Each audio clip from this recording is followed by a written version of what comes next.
Nunca imaginé que el mayo era enemigo de mi paz, vivía bajo mi mismo techo, y que una simple frase, dicha entre susurros por teléfono, sería suficiente para romper en 1000 pedazos la imagen que tenía de mi familia la vieja.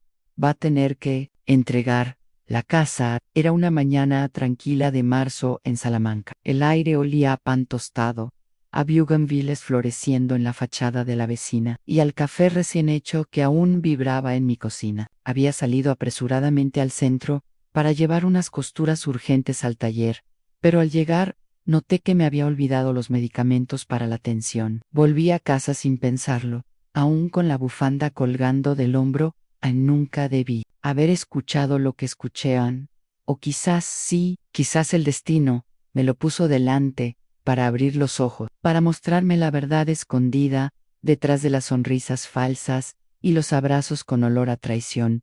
Entré por la puerta trasera. Como siempre hacía cuando escuché voces desde el salón, me quedé quieta al reconocerla. Era Lucía, mi nuera. Hablaba por teléfono en un tono bajo, casi susurrando, pero lo suficiente para que, desde el pasillo, pudiera escuchar con claridad. Sí, mamá, ya casi lo tenemos todo listo. La vieja va a tener que entregar la casa. No tiene otra opción, dijo. Paseando por la estancia como si fuera suya, me quedé helada. Sentí un pinchazo en el pecho, como si alguien hubiese apretado mi corazón con una mano fría. A Lucía, siguió hablando, como si las paredes no pudieran traicionarla. Álvaro y Tomás ya están de acuerdo. Les dije que era lo justo, que después de tantos años cuidándola merecimos esta casa. Así toda mi familia puede vivir cómoda. Papá puede traer a los tíos también. Total, la casa es grande. Y si Carmen no quiere, pues, que se vaya a una residencia. Ya cumplió su función. Cubrí la boca para no soltar un sollozo. La mujer a la que había recibido en mi hogar con los brazos abiertos, el ayud, cuando estaba enferma, con la que compartí mantel y techo durante años. Ahora planeaba quitarme lo único que me quedaba en mi casa, mi historia, construida ladrillo a ladrillo, con mis propias manos, pagada con años de trabajo en la fábrica textil, cosiendo botones hasta que los dedos me sangraban. Cuidar con esmero, mientras criaba sola a mis 2 hijos, después de que su padre desapareciera cuando Tomás tenía apenas 1 año. ¿Cómo era posible que mis propios hijos estuvieran de acuerdo con semejante plan? Lucía colgó el teléfono y salió al jardín. Aproveché el momento para entrar despacio, como si acabara de llegar. Fui a la cocina y empecé a preparar café con manos que apenas me obedecían del temblor en minutos después. Lucía regresó.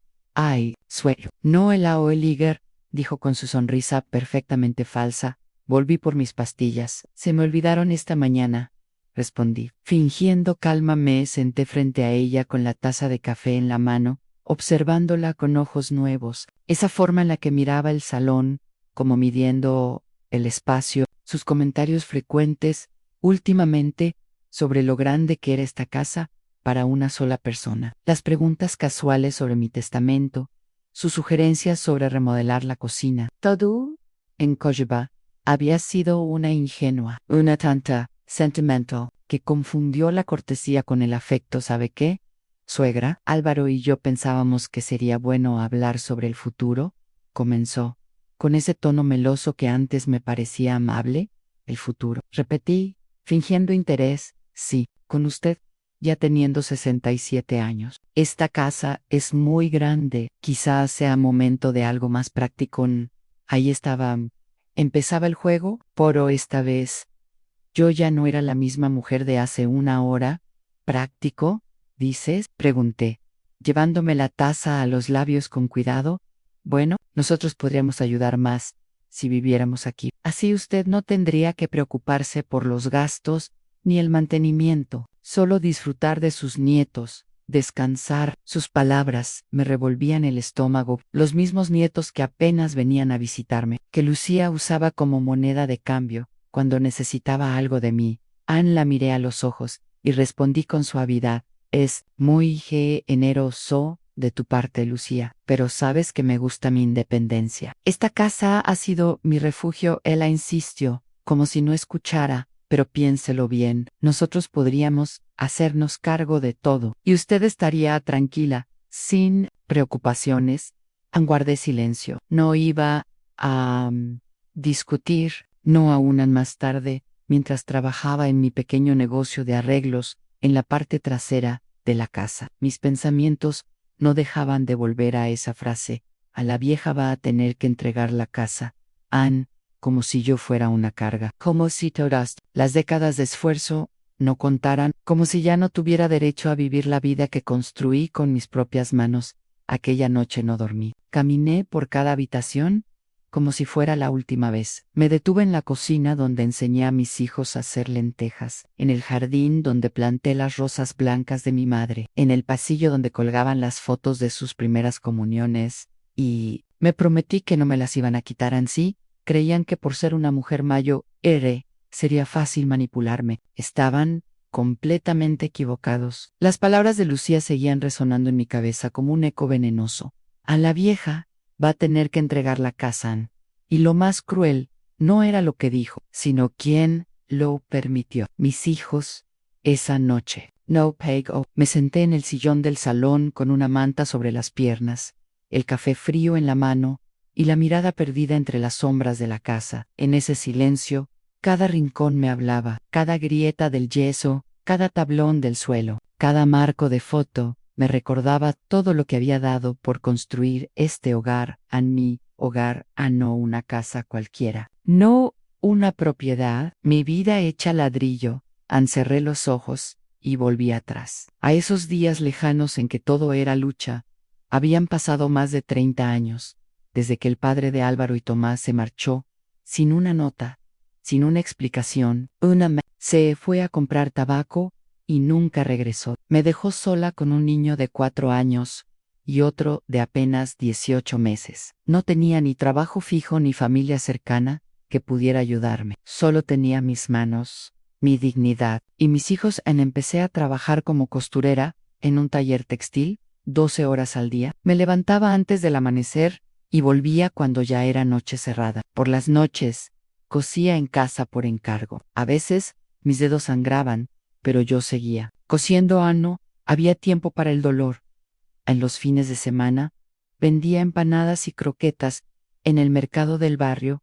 El rollo me levantaba a las 4 de la madrugada, amasaba la masa con agua fría en invierno, cargaba las cestas y me plantaba. Cada euro lo contaba como si fuese oro. Durante años, compartimos una sola habitación en un piso pequeño en la calle Librero. Los niños dormían juntos en una cama de hierro antigua y yo en un colchón en el suelo. Nunca me quejé. Me prometí que un día tendríamos algo nuestro y así. Después de ahorrar durante 7 años, conseguí comprar el terreno donde ahora se alzaba esta casa. El vendedor, un anciano llamado don Ramón, se apiadó de mí. Me dejó pagarlo a plazos, con la condición de no fallar ni un mes. Firmé con manos temblorosas, sabiendo que no podía fallar. La construcción fue lenta, hecha con esfuerzo y sueños. Contraté a un albañil para lo más complejo, pero yo hice de todo. Cargué sacos y cemento, aprendí a colocar azulejos, pinté paredes, barnicé puertas. Álvaro y Tomás, siendo niños, me ayudaban los fines de semana. Era nuestro proyecto familiar. Recordé aquel día inolvidable en que entramos a vivir por fin. Aún sin muebles, dormimos en colchones sobre el suelo del salón, pero esa noche fue la más feliz de nuestras vidas. Álvaro corrió gritando por la casa, eligiendo su habitación. Tomás abrazó una maceta vacía diciendo que ahí plantaríamos sus tomates. Mis manos siempre estuvieron ocupadas, luchando para darles un hogar. Los años pasaron, mis hijos crecieron, estudiaron, se formaron. Yo les di todo lo que pude. Pagaba clases particulares, material escolar, excursiones. Nunca me quejé de lo duro que era. Era mi misión, mi deber, mi orgullo. Cuando Álvaro cumplió 18, le regalé 1.000 euros que había ahorrado durante 2 años.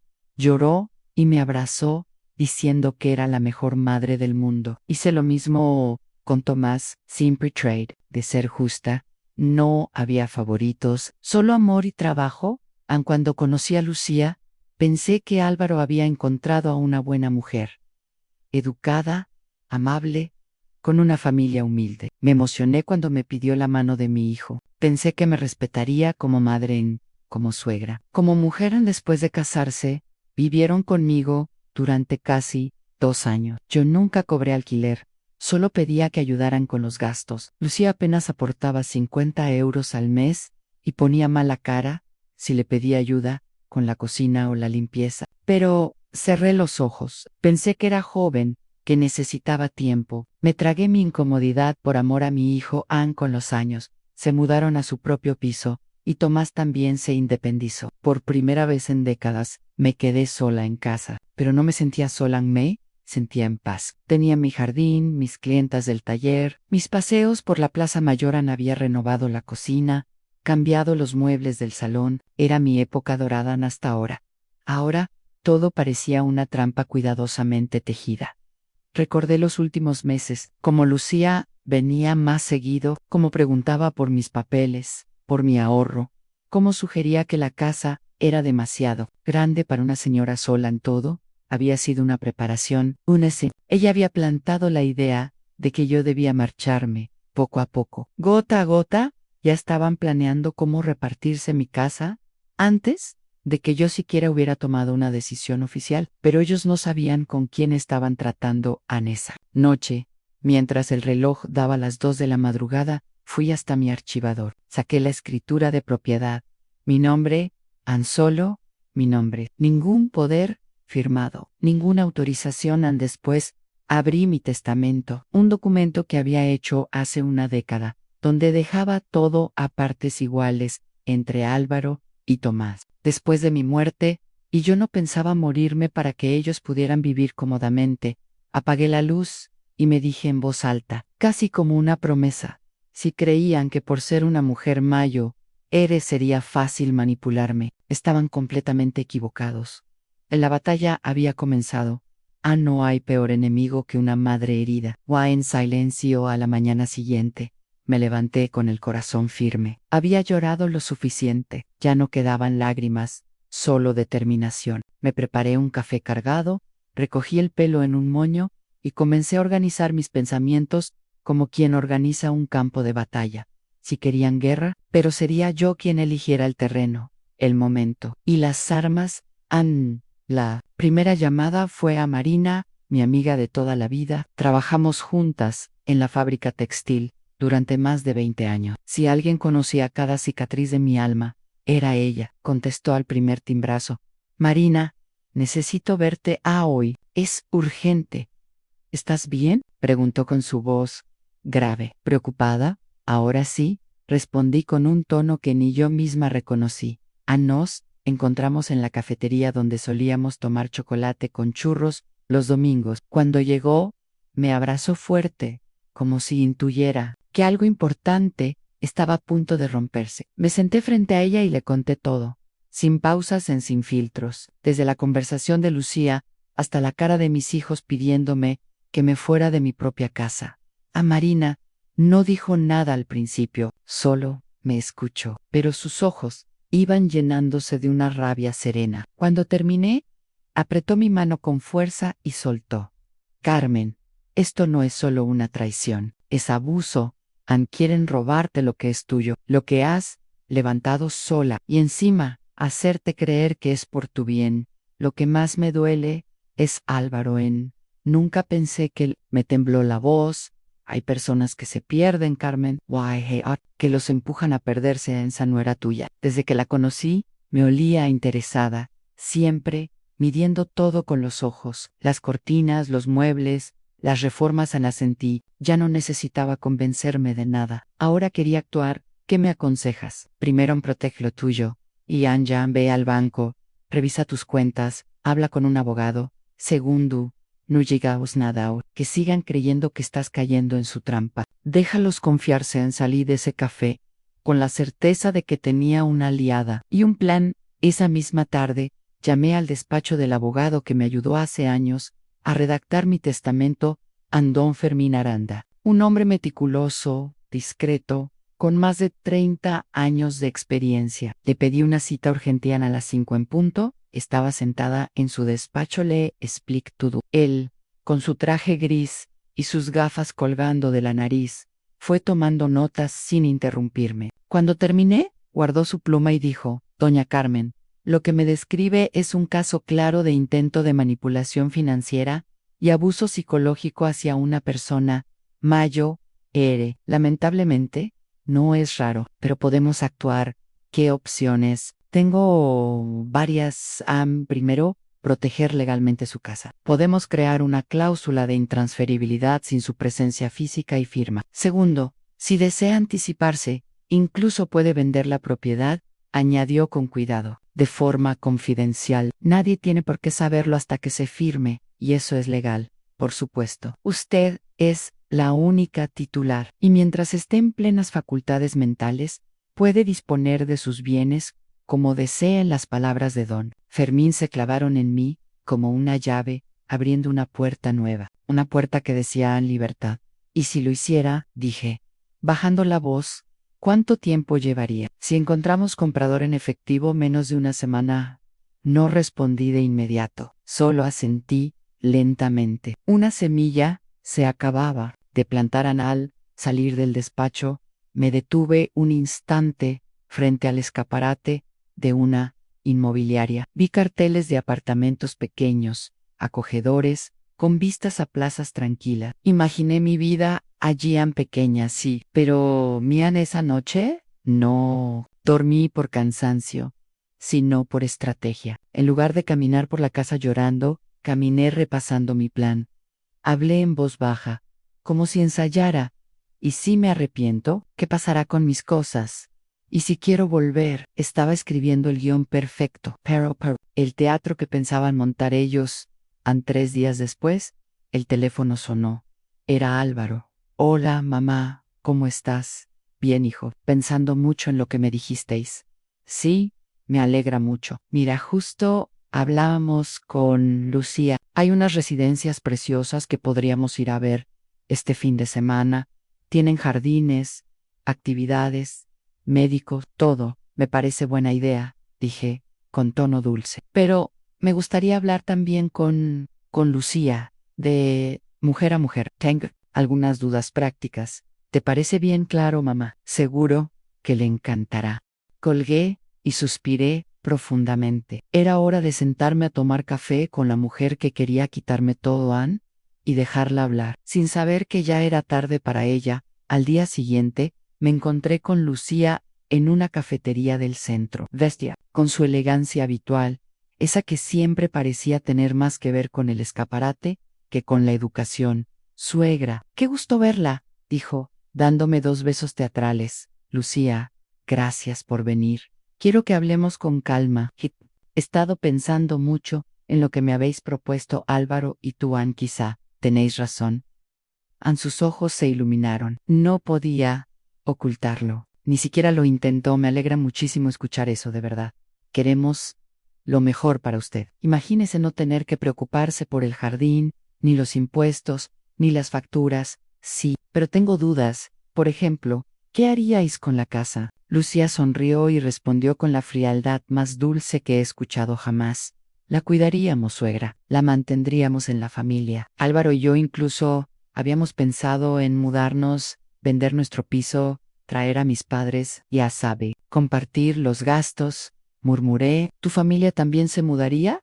Bueno, es una casa grande. No tendría sentido desperdiciar tanto espacio. Ya está, pensé. La confesión directa. La pieza final del rompecabezas. Es muy considerado de tu parte, dije, sonriendo. Además, Jorge Jr. tendría por fin una habitación grande, y podríamos convertir el cuarto de Tomás en oficina para Álvaro. No sabía si reír o llorar, pero lo único que hice fue asentir. Mi mejor actuación. Cuando nos despedimos, me abrazó. Sentí en su perfume caro la arrogancia de quien cree haber ganado la partida en pobre ilusa. Esa misma noche llamé a don Fermín. Licenciado, estoy lista. Inicie el proceso de venta, y que sea rápido. No quiero darles tiempo ni para sospechar.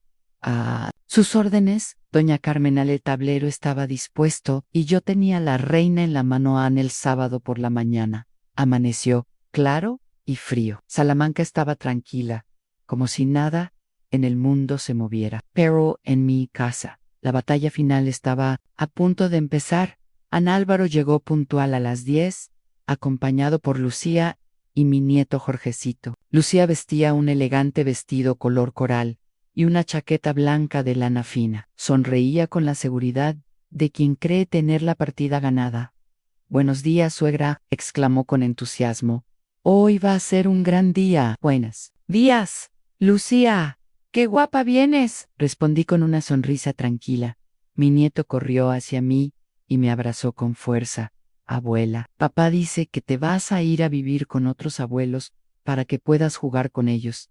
Tragué salivao, apretando al niño contra mí. «Sí, cariño, estamos viendo posibilidades, todo va a estar bien», Lucía. Me lanzó una mirada rápida, evaluadora, parecía satisfecha. Subimos al coche y nos dirigimos a la primera residencia. Durante el trayecto, Lucía hablaba sin parar de las instalaciones, de las actividades, de las ventajas de no tener que preocuparse por nada. Álvaro asentía como un autómata, sin mirarme a los ojos. La residencia estaba ubicada en las afueras. Hermosos jardines, habitaciones amplias, personal sonriente. La administradora nos atendió con profesionalismo. Tenemos varias opciones. La más completa incluye habitación privada, atención médica 24 horas, 3 comidas al día y actividades recreativas. El coste mensual es de 4.2 euros. Lucía y Álvaro intercambiaron una mirada de satisfacción. Yo fingí sorpresa. «Es un poco caro, ¿no?». «No se preocupe por eso, mamá», intervino Álvaro de inmediato. «Podemos ayudarte con los gastos». Mentira, lo sabía. Mis ahorros durarían como mucho 2 años en un sitio así. Después, el olvido, la dependencia, el abandono. Visitamos 2 residencias más, una aún más lujosa, otra más barata, pero deprimente. Paredes grises, pasillos fríos, personal agraviado. «Esta última podría ser más práctica a largo plazo», sugirió Lucía con voz dulce. Era evidente. Querían la opción más barata para poder quedarse con la mayor parte del dinero. No era comodidad lo que buscaban para mí, era utilidad. Durante el almuerzo en un restaurante cercano, la conversación fue todavía más clara. «¿Qué le parecieron las opciones, suegra? ¿Alguna le llamó la atención?», preguntó Lucía mientras cortaba su pescado.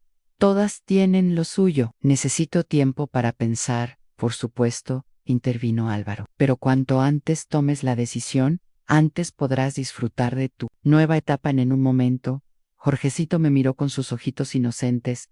«Abuela, ¿ya no vas a vivir en tu casa grande?». Antes de que pudiera contestar, Lucía respondió rápidamente: «Tu abuela vivirá en un sitio precioso y nosotros cuidaremos su casa para que no se estropee». Tragué rabia. Mantuve la sonrisa al regresar a casa. Lucía no pudo evitar hacer comentarios casuales mientras caminábamos por el jardín. «¿Sabe qué, suegra? Aquí podríamos poner una piscina pequeña. Jorgecito la disfrutaría muchísimo. Y ese viejo cobertizo se podría tirar y hacer un merendero». La forma en que hablaba, como si ya fuera dueña, como si yo no estuviera allí.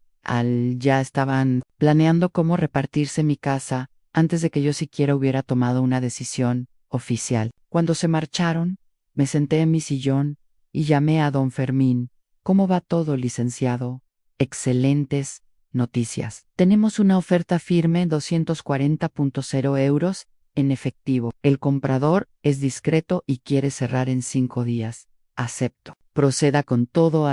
Al día siguiente, mientras tomaba café en mi terraza, sonó el teléfono. Era Regina, la madre de Lucía. Nunca me llamaba doña Carmen. «Buenos días. Soy Regina». «Hola, Regina, qué gusto. ¿Todo bien?». Sí. Solo quería felicitarla por la sabia decisión que ha tomado. Lucía me contó que está considerando mudarse a una residencia. Me parece lo mejor». La hipocresía cruzó la línea. «Gracias, Regina. Es una decisión difícil, pero sí, lo estoy pensando. Y quería decirle que toda mi familia está muy agradecida por la oportunidad de ayudar a Álvaro. Y, Lucía, con la casa, ya hemos hablado de cómo organizar los espacios para acomodarnos. Bien, Ann, me quedé en silencio un segundo. Cada palabra era un clavo más en el ataúd de la confianza. Me alegra que tengan ideas. Una casa debe mantenerse viva. Esa misma tarde, firmé la venta. El comprador era un hombre viudo, amable, que planeaba vivir allí con sus nietos. Cuando le entregué las llaves, me dijo: puedo ver el amor con que cuidó esta casa. Prometo respetarla como se merece. Ann sonreí, con lágrimas contenidas. Esa noche, empaqué mis pertenencias más valiosas a las fotos familiares, mi máquina de coser, la manta de mi madre. Marina me ayudó con una furgoneta prestada. ¿Cómo te sientes?, me preguntó. Libre, le respondí. Por primera vez en meses, libre. A las 5 en punto de lunes por la tarde, Álvaro y Lucía llegaron a cerrar el trato. Venían con una carpeta llena de folletos y contratos. Lucía aparecía exultante. Álvaro, tenso. Ann los recibí con café y galletas, como siempre, a la abuela servicial. La madre ingenua. Mamá, empezó Álvaro, creemos que Villa Serena es la mejor opción y ofrecen un descuento si se paga el año completo por adelantado. Ann. Lucía añadió: y, suegra, no se preocupe por la casa, nosotros nos haremos cargo de todo. Ya hemos hablado incluso con un abogado que puede ayudarnos a transferir la propiedad. Solo por conveniencia, claro, transferirla legalmente. Pregunté con mi mejor expresión de confusión. Sí, claro, pero usted seguiría siendo la dueña real, solo que la propiedad estaría a nuestro nombre para poder gestionar los gastos. ¿Y si algún día quisiera volver? Hubo un silencio incómodo. Bueno, sería complicado, dijo Álvaro. No, veo por qué, respondían. Y entonces sonó el teléfono. Era la llamada que esperaba. Disculpad un momento. Ann, contesté en voz alta, deliberadamente. ¿Sí, don Fermín? Solo llamo para confirmar que la venta de su casa ha sido completada. El dinero ya está en su cuenta.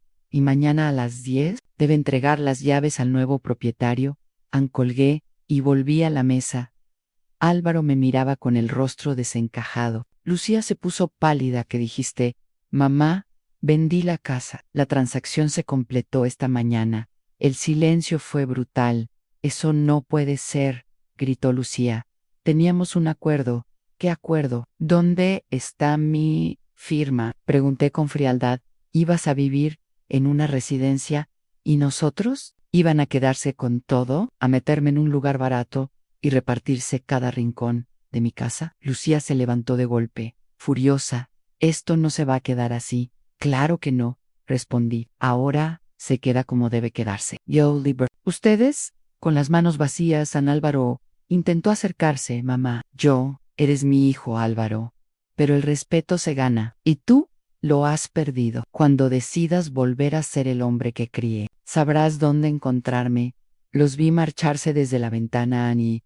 Esa noche dormí por fin, sin miedo. Durante semanas, cada mañana era un renacer. El nuevo apartamento que había alquilado en Ávila, a solo 10 minutos caminando de casa de Marina, tenía justo lo que necesitaba: Ann, silencio, luz natural, y la certeza de que nada ni nadie volvería a decidir por mí.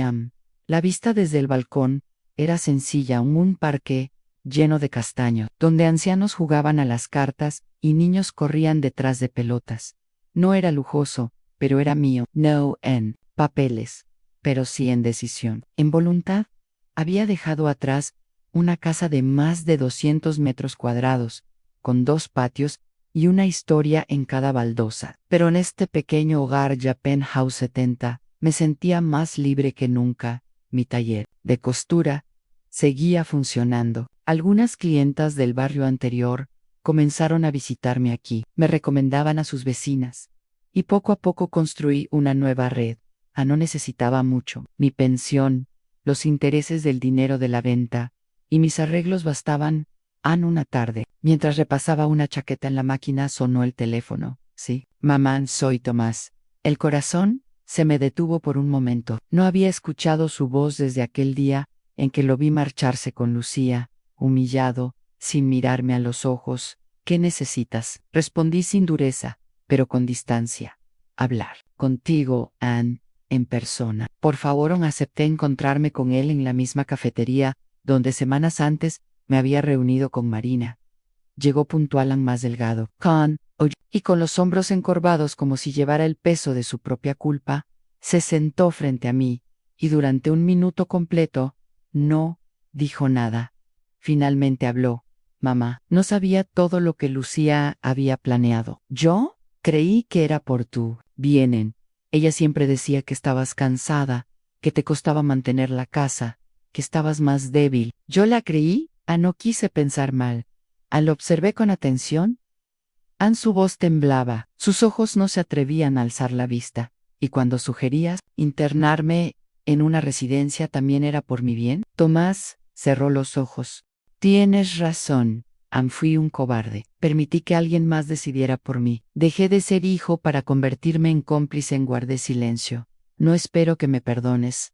Ahora, continuó, solo quería mirarte a los ojos y decirte que estoy intentando cambiar. Sus palabras sonaban sinceras, pero el daño ya estaba hecho. Las heridas no se cierran con un café ni con un lo siento. Aún así, no era odio lo que sentía, era un duelo. Tomás, agradezco tú, pero no pretendas que todo vuelva a ser como antes. Yo también necesito tiempo en espacio, lo entiendo, dijo, bajando la cabeza. Solo quería que lo supieras. Nos despedimos, sin abrazos, pero con algo más valioso.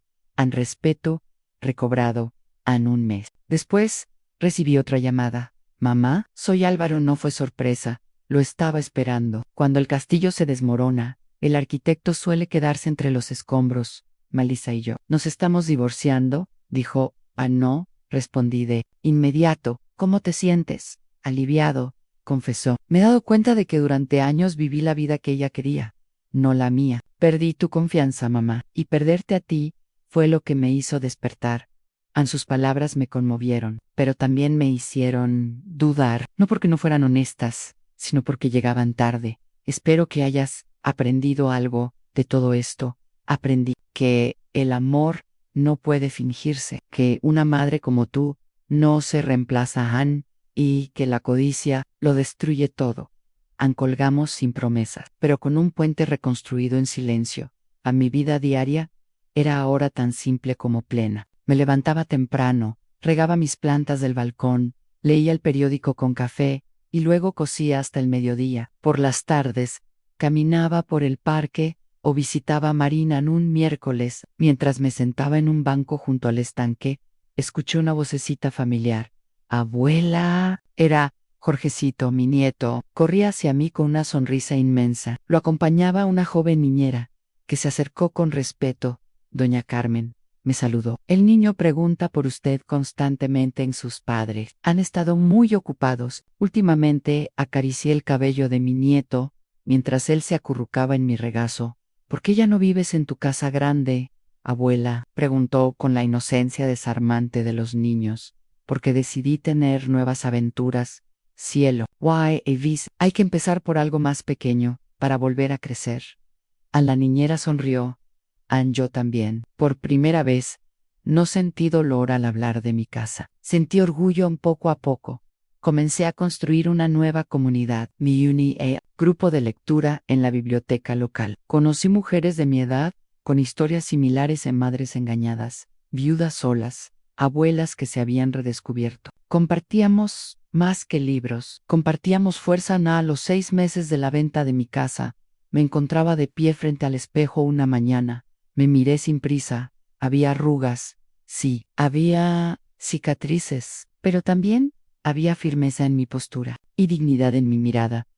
Recordé la frase de Lucian: la vieja va a tener que entregar la casa. Y sonreí. Sí, la vieja entregó la casa, pero no a ellos, la entregó a sí misma para vivir. Para respirar, perdí una casa, pero gané mi libertad. Perdí la ilusión de una familia perfecta, pero recuperé mi voz y aprendí algo que me gustaría que toda mujer supiera, a cualquier edad: la paz se gana, no se hereda. No se defiende. Las estaciones pasaron, y con ellas el dolor. Fue perdiendo filo.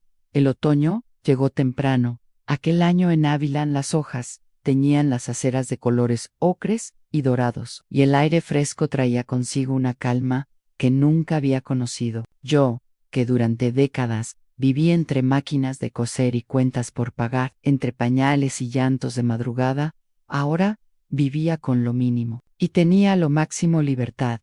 Ya no había tensión en los hombros al despertar. Mi café sabía mejor, no porque hubiera cambiado la marca, sino porque al fin podía saborearlo sin prisa, sin miedo a interrupciones, sin que alguien planeara, en voz baja, cómo quedarse con lo mío. A mi rutina era simple, pero significativa. Despertaba a las 7, me asomaba al balcón para ver a los niños que iban al colegio, y saludaba a Marina, que a veces pasaba por la acera de enfrente con su bufanda verde. Luego cocinaba algo ligero, cosía un par de encargos, y por las tardes paseaba por el parque, o asistía al club de lectura Añá, entre mujeres de mi edad. Había encontrado no solo amistad, sino espejo. No todas compartían mi historia, pero sí mis heridas, y en cada conversación sobre un libro o una receta de la infancia, cosíamos juntas algo nuevo, la certeza de que aún teníamos capítulos por escribir.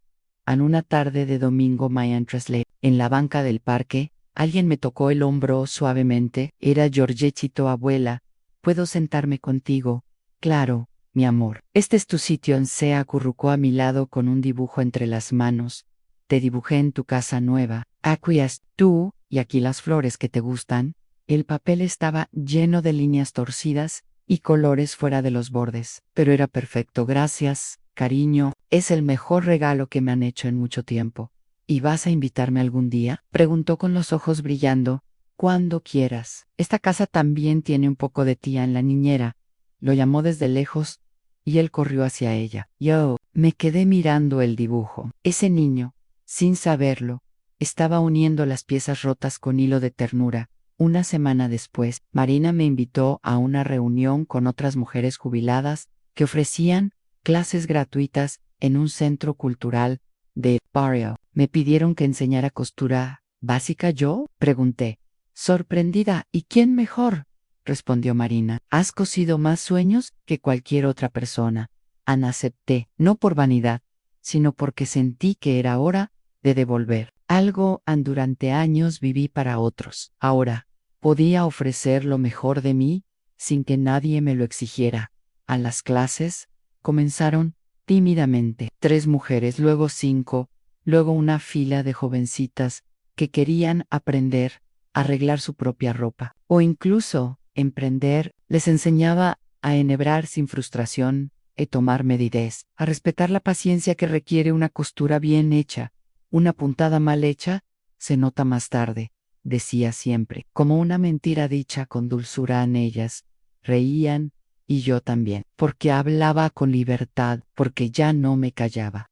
Un sábado, después de la clase, encontré en mi buzón una carta escrita a mano. Reconocí la letra An, era de Álvaro. Mamán, sé que tal vez ya no esperas nada de mí, pero quiero contarte que he empezado terapia, que estoy reconstruyendo mi vida, esta vez desde mí, no desde lo que otros me dictan. Sé que el daño que hice no se borra con palabras, pero espero que un día puedas ver que estoy intentando ser el hombre que criaste. Leí la carta varias veces, no lloré, pero sentí algo parecido a la esperanza.